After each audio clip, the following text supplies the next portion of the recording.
دیکھیں اللہ تعالیٰ نے انسان کو بہت طاقتور بنایا ہے، انسان کو اللہ تعالیٰ نے عقل عطا فرمائی ہے، اللہ تعالیٰ نے انسان کو اظہار ما فی الضمیر.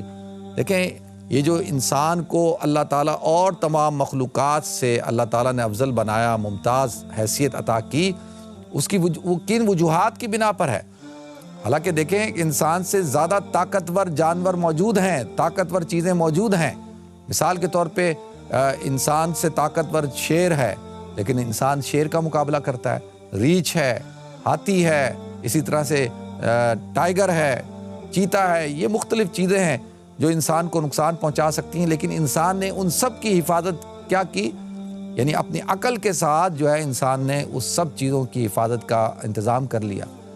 انسان جو ہے اتنا سمجھدار ہے کہ اس نے جو ہے وہ سمندر کے اوپر جو ہے وہ کشتیاں بنا کر سفر کرنا شروع کر دیا.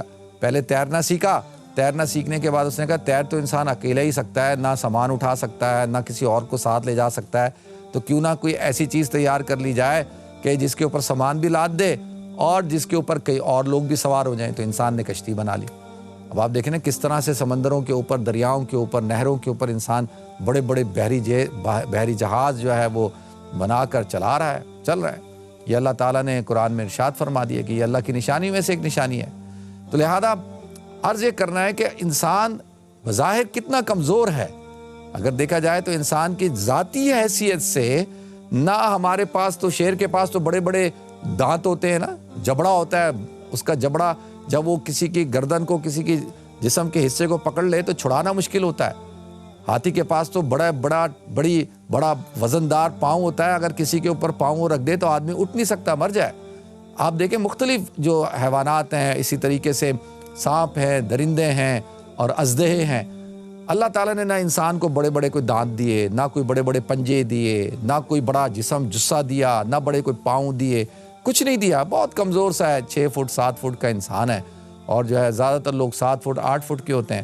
تو لہذا لیکن یہ انسان جو ہے وہ پوری دنیا کے اوپر حکمرانی کر رہا ہے، آسمانوں کے اوپر، فضاؤں کے اوپر، اور جو ہے سمندروں کے اوپر، پہاڑوں کے اوپر، اور کہاں کہاں. یعنی آپ دیکھیں کہ جو چیز آپ کو نظر آتی ہے اس انسان نے اس کو مسخر کر لیا، لوہے کو پکلا دیا، اور ہر چیز اس کے کنٹرول کے اندر ہے. تو یہ ایسا انسان کے اندر ایسی کیا طاقت ہے؟ یعنی کوئی فزیکل یعنی اعتبار سے کہ یہ بہت طاقتور ہے، ہم سے زیادہ طاقتور جانور موجود ہیں. وجہ کیا ہے ناظرین؟ اللہ تعالیٰ نے انسان کو عقل دی، اللہ تعالیٰ نے انسان کو جو ہے وہ یہ جو ارادے کی طاقت دی ہے نا، کہ جب انسان سوچتا ہے اور پھر اس عمل کو کرتا ہے، پھر اللہ تعالیٰ نے عقل دی، ارادہ دیا، پھر ارادے کو کرنے کا کہ قوت نافذہ اللہ نے اس کو یہ طاقت دی کہ وہ اپنے کام کو کر سکتا ہے. پھر اس کے بعد اللہ تعالیٰ نے اس کو اظہار ما فی الضمیر، جو وہ سوچتا ہے، وہ جو دیکھتا ہے، جو سوچتا ہے، جو سنتا ہے، وہ بول سکتا ہے، بتا سکتا ہے. یعنی دیکھتے تو ساری مخلوق ہیں، سنتی بھی ساری مخلوق ہے، لیکن بتا نہیں سکتی، بیان نہیں کر سکتی. لیکن انسان جو ہے وہ اللہ تعالیٰ نے اس کو ایسی طاقت عطا فرمائی، اظہار ما فی الضمیر کا اس کو اللہ تعالیٰ نے سلیقہ دیا، طریقہ دیا کہ وہ اپنی بات کو بیان کر سکتا ہے. تو یہ بہت بڑی طاقتیں اللہ تعالیٰ نے انسان کو عطا کی ہیں. انسان جو ہوتا ہے وہ پلان کرتا ہے، لیکن جانور اور جو ہے انسان میں بنیادی فرق ہوتا ہے کہ انسان ہر چیز پلان کرتا ہے، وہ بہترین منتظم ہے. جیسے جیسے انسان کو جس چیز کی ضرورت پیش آتی رہی اس نے اس کو ایجاد کرنا شروع کر دیا. دیکھیں انسان کو سردی لگی تو اس نے کہا بھئی سردی سے کیسے بچنا ہے، تو اس نے فوراً جو ہے دیکھا کہ بھئی جانور ہیں، ریچھ ہیں، یہ بڑے بڑے جانور ہیں، ان کا شکار کیا اور ان کی کھال کو جو ہے اتار کے لباس بنانا شروع کر دیا. چمڑے کے جو ہے جیکٹیں بنانا شروع کر دی، چمڑا استعمال کرنا شروع کر دیا. اب آپ دیکھیں جیسے ضرورت پڑی، گرمی اور سردی، آگ کو پکانے کی ضرورت پیش آئی تو جو ہے وہ آگ کو ایجاد کر لیا، آگ کو دریافت کر لیا.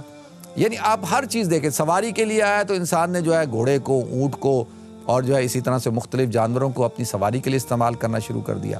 پھر جو ہے آج ترقی کرتے کرتے آج آپ دیکھیں کہ ہم نے جو ہے گاڑیاں، جہاز اور راکٹ اور ٹرینیں اور بسیں اور یہ ساری چیزیں آپ کے سامنے، بحری جہاز، یہ فیریاں، یہ ساری چیزیں انسان نے. تو اللہ تعالیٰ نے انسان کو بڑا طاقتور بنایا. اس لیے دیکھیں انسان جو ہے، وہی انسان کامیابی حاصل کرتا ہے، وہی انسان جو ہے انفرادی طور پر بھی اور اجتماعی طور پر بھی وہ قومیں ترقی کرتی ہیں، کامیابیاں حاصل کرتی ہیں جو اپنی صلاحیتوں کو بھرپور طور پر استعمال کرتی ہیں۔ جب انسان اپنی صلاحیت کو بھرپور استعمال کرے تو وہ یقینی طور پر کامیاب ہوگا، کیونکہ اللہ تعالیٰ نے انسان کے اندر ساری صلاحیتیں، صفات رکھی ہیں۔ تو میں یہ عرض کر رہا تھا کہ انسان دنیا کے اندر آیا، اللہ تعالیٰ نے اس کو اس عالم کے اندر، اب اس نے آ کر اب اس دنیا کے اندر وہ بھول بھلیوں کے اندر گم گیا۔ کوئی انسان جو ہے وہ کھیتی باڑی کے اندر اتنا منہمک ہوا کہ اس کو خیال ہی نہیں رہا کہ میں کس مقصد کے لیے آیا تھا۔ کوئی انسان تجارت کے اندر اتنا منہمک ہو گیا کہ وہ بھول ہی گیا، تجارت نے اس کو غافل کر دیا۔ اسی طریقے سے خاندانوں نے، قبیلوں نے، مختلف چیزوں نے انسان کو کیا کر دیا؟ غافل کر دیا، اور انسان جو ہے وہ غافل ہو گیا۔ اب وہ بہت سارے انسان تو ایسے ہو گئے کہ اللہ ان کے بارے میں کہتا ہے لہم قلوب لا یفقہون بہا، کہ ان کے پاس دل ہیں لیکن اس دل کو استعمال کر کے سمجھتے نہیں ہیں۔ اور لہم اعین لا یبصرون بہا ولہم آذان لا یسمعون بہا، کہ ان کے پاس آنکھیں ہیں لیکن دیکھتے نہیں ہیں، ان کے پاس کان ہیں لیکن سنتے نہیں ہیں۔ پھر اللہ کہتا ہے ختم اللہ علی قلوبہم وعلی سمعہم وعلی ابصارہم غشاوہ، کہ اللہ تعالیٰ نے ان کے دلوں پر، ان کے کانوں پر، ان کی آنکھوں پر مہریں لگا دی ہیں، پردہ ہے، غشاوہ، کہ ان کو اب حق نظر نہیں آتا۔ تو ناظرین، دنیا کے اندر انسان کو پھر اللہ تعالیٰ نے رہنمائی کے لیے، کہ جو انسان، دو قسم کے انسان ہیں جن کے سامنے وقتی طور پہ پردہ آ جاتا ہے، اور جو انسان جو ہے، کچھ انسان ہوتے ہیں جن کے دلوں پہ مہر لگ چکی ہوتی ہے، تو اللہ تعالیٰ نے پھر انبیاء کرام کے سلسلے کو جاری فرمایا۔ یہ اللہ کا اس انسان سے محبت کا اعلیٰ ترین تعلق تھا۔ اللہ تعالیٰ اس انسان سے محبت کرتے تھے تو اللہ تعالیٰ نے انسانوں کے اندر ہی، اللہ تعالیٰ نے انہی میں سے، اللہ تعالیٰ نے انبیاء کرام کو مبعوث فرمایا۔